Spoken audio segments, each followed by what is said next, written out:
열왕기상 5장 1에서 18절 말씀입니다. 5장. 솔로몬이 기름 부음을 받고 그의 아버지를 이어 왕이 되었다 함을 두로왕 히람이 듣고 그의 신하들을 솔로몬에게 보냈으니 이는 히람이 평생에 다윗을 사랑하였습니다. 이에 솔로몬이 히람에게 사람을 보내어 이르되 당신도 알거니와 내 아버지 다윗이 사방의 전쟁으로 말미암아 그의 하나님 여호와의 이름을 위하여 성전을 건축하지 못하고 여호와께서 그의 원수들을 그의 발바닥 밑에 두시기를 기다렸나이다. 이제 내 하나님 여호와께서 내게 사방의 태평을 주시매 원수도 없고 재앙도 없도다. 여호와께서 내 아버지 다윗에게 하신 말씀에 내가 너를 이어 네 자리에 오르게 할 내 아들 그가 내 이름을 위하여 성전을 건축하리라 하신 대로 내가 내 하나님 여호와의 이름을 위하여 성전을 건축하려 하오니 당신은 명령을 내려 나를 위하여 레바논에서 백향목을 베어내게 하소서. 내 종과 당신의 종이 함께 할 것이요 또 내가 당신의 모든 말씀대로 당신의 종의 삭슬 당신에게 드리리이다. 당신도 알거니와 우리 중에는 시돈 사람처럼 벌목을 잘하는 자가 없나이다. 사랑하는 형제 여러분, 9월 30일 금요일 새벽 목상에 오신 것을 환영합니다. 4장에서는 하나님께서 솔로몬에게 약속하신 대로 얼마나 부귀와 영광과 번영을 주셨는가를 말했습니다. 이제 5장부터는 솔로몬의 행적 중에서 가장 중대한 사건이라 할 수 있는 성전 건축과 왕궁 건축 기사입니다. 참고로 4장과 5장은 연대기적 순서대로 쓴 것은 아니라서 4장은 솔로몬 통치 시대 전반적인 번영을 총괄해서 말한 것이고요. 5장은 이제 솔로몬 재위 4년 차에 시작한 성전 건축입니다. 그런데 솔로몬이 성전 건축을 하기 위해서는 뛰어난 건축술이 있는 사람들이 필요했고요. 또 이스라엘에는 없는 자원들을 수입해 와야 하는 문제가 있었는데요. 마침 하나님께서는 이미 섭리로서 준비해 놓으시고 두로왕 히람으로 하여금 먼저 사절단을 보내어 즉위를 축하하게 하셨습니다. 두로 즉 페니키아는 백향목의 주요 산지인 레바논을 다스리고 있었고 두로의 통치하에 있는 도시국가인 시돈 사람들은 벌목을 잘하고 건축술이 뛰어났습니다. 그래서 솔로몬은 두로왕 히람의 사절단이 오자 이참에 자기도 사절단을 보내어서 성전 건축을 위해 협력을 요청한 것입니다. 3, 4절. 당신도 알거니와 내 아버지 다윗이 사방의 전쟁으로 말미암아 그의 하나님 여호와의 이름을 위하여 성전을 건축하지 못하고 여호와께서 그의 원수들을 그의 발바닥 밑에 두시기를 기다렸나이다. 이제 내 하나님 여호와께서 내게 사방의 태평을 주심에 원수도 없고 재앙도 없도다. 네. 다윗이 직접 성전을 건축하지 못한 이유는 사방의 전쟁으로 말미암아 건축 사업을 할 수 없었기도 했지만 무엇보다도 여호와의 성전 건축은 평화의 왕 솔로몬으로 하여금 건축하게 하시려는 하나님의 뜻이 있으셨기 때문입니다. 그래서 다윗은 간절한 마음으로 사모하던 일이었지만 아들 대하도록 준비만 해두었던 것입니다. 그런데 이 3, 4절에서 이제 발견되는 진리는 원수들을 그의 발바닥 밑에 두시기를 하나님은 기다리고 계시고 그래서 승리해서 영적 전쟁에서 승리해서 사방의 태평이 하나님으로부터 주어질 때에 원수도 없고 재앙도 없는 상태까지 이제 될 때에 하나님께서 진정으로 이제 성전 건축을 위한 번영을 이렇게 준비하신 것이다라고 하는 것이죠. 즉 우리의 영적 전쟁이 먼저 영적 전쟁에서 먼저 승리하는 것이 먼저 라는 이런 것을 알 수가 있습니다. 자, 그리고 드디어 하나님께서는 성전 건축을 위해 사방에 태평을 주심에 원수도 없고 재앙도 없는 태평성대를 허락하신 것입니다. 건축물이 무엇 그리 대단하다고 아비와 아들 두 세대에 걸쳐서 수십 년간에 걸쳐서 짓게 하셨는가? 정말로 하나님은 건축물을 귀히 여기시는가 하면 하나님은 오히려 건축물에 거하시지 않으십니다. 오히려 사람들에게 즉 공동체에 거하시는 분이십니다. 그런데 공동체의 예배가 성전을 중심으로 이루어지기 때문에 그래서 건축물이 중요한 것이지 건축물 자체가 하나님의 임재를 보장하는 것이 아닙니다. 그래서 하나님도 성전 건축하겠다던 다윗에게 그때 이렇게 말씀을 전하게 하셨죠. 사무엘하 7장 5에서 7절. 가서 내 종 다윗에게 말하기를 여호와께서 이와 같이 말씀하시되 네가 나를 위하여 내가 살 집을 건축하겠느냐. 내가 이스라엘 자손을 애굽에서 인도하여 내던 날부터 오늘까지 집에 살지 아니하고 장막과 성막 안에서 다녔나니. 네, 이스라엘 자손과 더불어 다니는 모든 곳에서 내가 내 백성 이스라엘을 먹이라고 명령한 이스라엘 어느 지파들 가운데 하나에게 내가 말하기를 너희가 어찌하여 나를 위하여 백향 목집을 건축하지 아니하였느냐고 말하였느냐. 이렇게 하나님께서는 다윗의 성전 건축 서원은 기뻐 받으시지만 정작 건축물 자체를 중시하셔서가 아니라 하나님은 집에 살지 아니하고 장막과 성막 안에서 다녔나니 이스라엘 자손과 더불어 다니는 모든 곳에서 내가 내 백성 이스라엘을 먹이라고 명령한, 이렇게 표현하시죠. 즉 하나님은 이스라엘 자손과 더불어 다니시는 분이십니다. 그렇게 하시는 이유는 이스라엘 자손을 영육간에 먹이기 위해서입니다. 하나님의 임재가 백성들에게 있으면 영육간에 잘 먹는 것이죠. 그래서 레위 지파로 하여금 영적인 양식을 먹이도록 전국 분산 거주하게 하시고 유다 지파로 하여금 왕권을 삼아서 이스라엘을 평강으로 다스리게 하신 것입니다. 먼저는 영적으로 잘 먹을 때에 잘 먹이고 먹을 때에 이스라엘 백성에게 하나님의 임재가 있으므로 육적으로도 잘 먹게 되는 것입니다. 그 임재가 그래서 첫째로 중요합니다. 그런데 성전 건축 서원을 기뻐하신 것은 다윗이 그만큼 하나님의 임재를 사모하여서 이스라엘 공동체의 예배 중심을 세우고자 사모한 것이기에 기뻐하신 것이고요. 그래서 솔로몬도 그 뜻을 알기에 성전 건축 후 이렇게 기도했습니다. 열왕기상 8장 27에서 29절. 하나님이 참으로 땅에 거하시리까 하늘과 하늘들의 하늘이라도 주를 용납하지 못하겠거든 하물며 내가 건축한 이 성전이 오리이까. 그러나 내 하나님 여호와여 주의 종의 기도와 간구를 돌아보시며 이 종이 오늘 주 앞에서 부르짖음과 비는 기도를 들으시옵소서. 주께서 전에 말씀하시기를 내 이름이 거기 있으리라 하신 곳 이 성전을 향하여 주의 눈이 주야로 보시오며 주의 종이 이곳을 향하여 비는 기도를 들으시옵소서. 이렇게 기도했습니다. 진정 건축물이 아니라 자기 백성 이스라엘이 있는 곳에 하나님이 계심으로 하나님의 임재와 교제가 있는 예배를 상징하는 중심 시스템으로 성전이 필요했던 것입니다. 그래서 하나님께서는 성전, 즉 임마누엘의 나라가 평강의 나라가 될 것이므로 전쟁의 영웅인 다윗이 아니라 평강의 왕인 솔로몬에게 성전을 건축하게 함으로써 진정 평강의 왕으로서 영원한 천국을 다스리실 우리 주 예수 그리스도의 예표가 되게 하신 것입니다. 5절. 여호와께서 내 아버지 다윗에게 하신 말씀에 내가 너를 이어 내 자리에 오르게 할 내 아들 그가 내 이름을 위하여 성전을 건축하리라 하신 대로 내가 내 하나님 여호와 이름을 위하여 성전을 건축하려 하오니. 네. 자, 우리는 여기서 알아차려야 할 점이 있습니다. 예수 그리스도는 영적 전쟁을 이기는 다윗으로 예표되기도 하고요. 평강의 왕 솔로몬으로 예표되기도 하시죠. 예수 그리스도의 제자들이며 백성인 우리는 영적 전쟁으로 먼저는 영적 전쟁에서 이겨서 평강을 성취하는 것이 먼저라는 것입니다. 영적 전쟁에서 이기고 나서 영적 전쟁이 뭡니까? 우리의 내면에서 죄와 싸우는 것, 그리고 또한 복음화 전쟁입니다. 그 복음화 전쟁에서 이기는 삶을 살 때에 하나님께서 번영과 평강을 주시고 진정 임마누엘의 축복을 누리게 된다는 것을 알게 하십니다. 그럴지라도 이 땅에서의 역사가 남은 동안은 영적 전쟁이 영 멈출 수는 없는 것이고요. 고난이 없을 수 없기에 진정한 하늘 성전은 예수님의 재림 때에 내려올 새 예루살렘만이 진정한 임마누엘의 완성이 될 것입니다.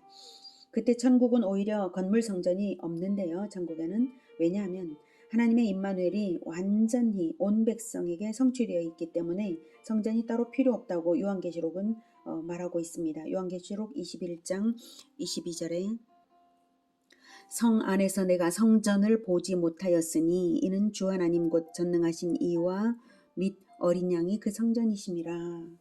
네, 이렇게 분명하게 본질을 보여주고 계신 것입니다. 전능하신 이와 하나님 곧 전능하신 이와 어린 양 예수님이 성전이십니다. 요한계시록 21장 3, 4절에서는 내가 들으니 보좌에서 큰 음성이 나서 이르되 보라 하나님의 장막이 사람들과 함께 있음에 하나님이 그들과 함께 계시리니 그들은 하나님의 백성이 되고 하나님은 친히 그들과 함께 계셔서 모든 눈물을 그 눈에서 닦아주시니 다시는 사망이 없고 애통하는 것이나 곡하는 것이나 아픈 것이 다시 있지 아니하리니 처음 것들이 다 지나갔음이라라. 그래서 사절과 같은 상태가 사실은 하나님의 장막이라는 것이죠. 진짜 하나님의 장막이 있다라는 것이 아니라 사람들과 함께 하나님의 임재하심이 있다라는 뜻입니다. 예수 그리스도가 진정한 성전이시고 우리가 예수 그리스도와 함께 지어져 가는 성전입니다. 그렇게 될 때 임마누엘이 이루어져서 진정한 천국이 되는 것입니다. 그러므로 예수님은 성전을 장사터로 만들며 탐욕을 위해 일했던 대제사장들과 바리새인들에게 이렇게 말씀하셨고 또한 성전 파괴도 예언하셨던 것이죠. 요한복음 2장 19, 22절에 예수께서 대답하여 이르시되 너희가 이 성전을 헐라 내가 사흘 동안에 일으키리라. 유대인들이 이르되 이 성전은 46년 동안에 지었거늘 내가 3일 동안에 일으키겠느냐 하더라. 그러나 예수는 성전된 자기 육체를 가리켜 말씀하신 것이라. 자, 19절에 이 말씀은 예수님께서 자기 육체를 가리키시면서 이 성전을 헐라 너희가 이 성전을 헐라 너희들이 나를 죽여도 내가 사흘 동안에 부활하리라 이런 뜻으로 하신 말씀이에요. 상징적인 예언입니다. 죽은 자 가운데서 살아나신 후에야 제자들이 이 말씀하신 것을 기억하고 성경과 예수께서 하신 말씀을 믿었더라. 네.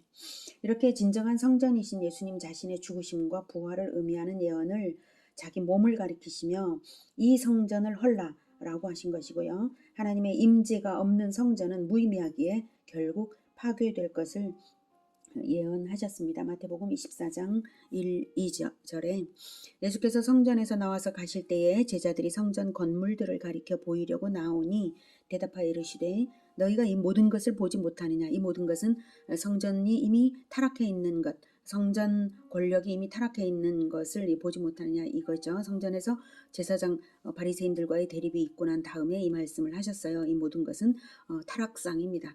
타락상을 보지 못하느냐. 내가 진실로 너희에게 이르노니 돌라나도 돌 위에 남지 않고 다 무너뜨려지리라. 그래서 제자들은 성전 건물을 보고 있었기 때문에 너희들이 건물을 보느냐. 이 진실을 보지 못하느냐. 이 진실이 이러하기 때문에 성전 건물은 진실로 무너진다. 이렇게 말씀을 하시는 거예요. 이렇게 성전 건물의 시작과 끝은 이렇습니다. 그래서 주후 70년에 정말로 로마의 공격을 받아서 완전히 파괴됩니다. 건물의 시작과 끝은 이렇습니다. 우리가 건축물에 초점을 둔다면 그것은 아무것도 아닙니다. 진정 임마누엘이 이루어지는 이스라엘이 되는 것만이 성전의 진정한 의의요 가치인 것입니다. 하나님은 그것을 사모하셔서 성전 건축을 위한 것을 다 준비해 두셨던 것이고 솔로몬에게 부귀 영화와 평강을 허락하신 것입니다. 6절 당신은 명령을 내려 나를 위하여 레바논에서 백향목을 베어내게 하소서. 내 종과 당신의 종이 함께할 것이요 또 내가 당신의 모든 말씀대로 당신의 종의 삭슬 당신에게 드리리이다. 당신도 알거니와 우리 중에는 시돈 사람처럼 벌목을 잘하는 자가 없나이다. 네, 이런 제안을 히람도 기뻐했습니다. 정치적인 동맹관계를 위해서 사절단을 보낸 터에 경제적인 협력을 제안받았으니까 기쁘죠. 네, 두로는 식량이 부족한 나라였거든요. 7절 히람이 솔로몬의 말을 듣고 크게 기뻐하여 이르되 오늘 여호와를 찬양할지로다. 그가 다윗에게 지혜로운 아들을 주사 그 많은 백성을 다스리게 하셨도다. 하고 이에 솔로몬에게 사람을 보내어 이르되 당신이 사람을 보내어 하신 말씀을 내가 들었거니와 내 백향목 제목과 잣나무 제목에 대하여는 당신이 바라시는 대로 할지라. 내 종이 레바논에서 바다로 운반하겠고 내가 그것을 바다에서 뗏목으로 엮어 당신이 지정하는 곳으로 보내고 거기서 그것을 풀리니 당신은 받으시고 내 원을 이루어 나의 궁정을 위하여 음식물을 주소서. 하고 솔로몬의 모든 원대로 백향목 제목과 잣나무 제목을 주매 솔로몬이 히람에게 그의 궁정의 음식물로 밀 2만 고루와 맑은 기름 20고루를 주고 해마다 그와 같이 주었더라. 여호와께서 그의 말씀대로 솔로몬에게 지혜를 주신 고로 히람과 솔로몬이 친목하여 두 사람이 함께 약조를 맺었더라. 밀 2만 고르, 맑은 기름 20고르라고 하죠. 고르는 220리터입니다. 2만 고루는 440만 리터에 달라져 이렇게 해마다 그렇게 주었습니다. 13절. 이에 솔로몬 왕이 온 이스라엘 가운데서 역군을 불러 일으키니 그 역군의 수가 3만 명이라. 솔로몬이 그들을 한 달에 10,000명씩 번갈아 레바논으로 보내매 그들이 한 달은 레바논에 있고 2달은 집에 있으며 아도니람은 감독이 되었고 솔로몬에게 또 짐꾼이 7만 명이요 산에서 돌을 뜨는 자가 8만 명이며 이외에 그 사역을 감독하는 관리가 3,300명이라. 그들이 일하는 백성을 거느렸더라. 이에 왕이 명령을 내려 크고 귀한 돌을 떠다가 다듬어서 성전의 기초석으로 놓게 하매 솔로몬의 건축자와 히람의 건축자와 그발 사람이 그 돌을 다듬고 성전을 건축하기 위하여 제목과 돌들을 갖추니라. 예, 역군들도 많고 대단한 공사였습니다. 부역 때문에 너무 어려움이 있어서는 안 되니까 이스라엘 백성들은 이제 레바논에 이제 오고 가는 일을 맡았는데 한 달은 레바논에 있고 그리고 2달은 집에 있게 이렇게 이제 하면서 조절을 했어요. 그리고 이제 짐꾼과 여기 짐꾼과 또 이제 산에서 돌을 뜨는 자 8만 명 이들은 이제 노예들이었을 것으로 생각이 됩니다. 그때 뭐 기브온 등 이렇게 노예 민족들이 있었죠. 그리고 이제 감독하는 자들은 이스라엘 백성들이고요. 오늘 본문의 핵심은 성전 건축을 위하여서 이방 왕의 협력을 하나님께서 예비하셨고 평강과 번영으로 모든 것은 예비되어 있었다는 사실입니다. 하나님이 하신 것이죠. 예수님께서도 3년 공생의 동안에 모든 것을 예비하시고 난 후 제자들에게 오순절에 성령을 보내셔서 예루살렘 교회가 시작되게 하셨습니다. 오순절에 모든 이방에서 디아스포라들이 예루살렘에 모이게 하신 것과 모든 필요가 자원하는 심령으로 채워지게 하신 일 등이 다 그것입니다. 이미 3년 공생의 동안에 예수님께서 갈릴리를 중심으로 복음을 전할 때 수많은 사람들에게 복음을 전했는데 그들이 다 이제 모였던 것이고요. 그들이 신약의 교회가 시작이 되었던 것이죠. 신약의 교회는 건축물 성전이 필요 없이 교회 공동체가 그리스도의 몸을 이루어 진정한 임마누엘 성전이 되기 시작한 것입니다. 오늘은 성전 건축을 사모하시는 하나님의 준비하심을 보았습니다. 우리가 새 이스라엘로서 오직 임마누엘을 사모하여서 하나님의 임재가 끊이지 않는 삶을 산다면 하나님께서 평강과 번영으로 준비하시며 진정 영광스러운 성전으로 이루어 가실 것입니다. 진정한 성전으로 지어져가는 우리 모두가 되기를 기원합니다. 기도하겠습니다. 하나님, 진정 건축물이 아니라 예수 그리스도를 머릿돌로 하는 진정한 성전으로 우리가 지어져 갈 것을 믿습니다. 건축물이 중요한 것이 아니라 우리가 예수님과 함께 어떻게 연합하여서 완성되어 가느냐, 이것이 중요함을 믿습니다. 그래서 늘 예수님과의 연합을 끊어지지 않게 예수님과 늘 연합하겠습니다. 주님 도와주시옵소서. 그래서 온전히 연합하고 주님의 임재를 늘 느끼며 주님을 늘 가까이하며 주님께서 우리에게 늘 평강과 번영으로 부어주시도록 주님만을 따르겠습니다. 성전으로 지어져 가겠습니다. 주님 도와주시옵소서. 우리에게 모든 것을 준비하셨음을 믿사오니 섭리로서 준비하신 모든 것들이 이루어지면서 평강과 번영으로 주님 우리를 인도하여 주시옵소서. 예수님의 이름으로 기도드립니다. 아멘. 이어지는 시간은 개인 기도 시간입니다.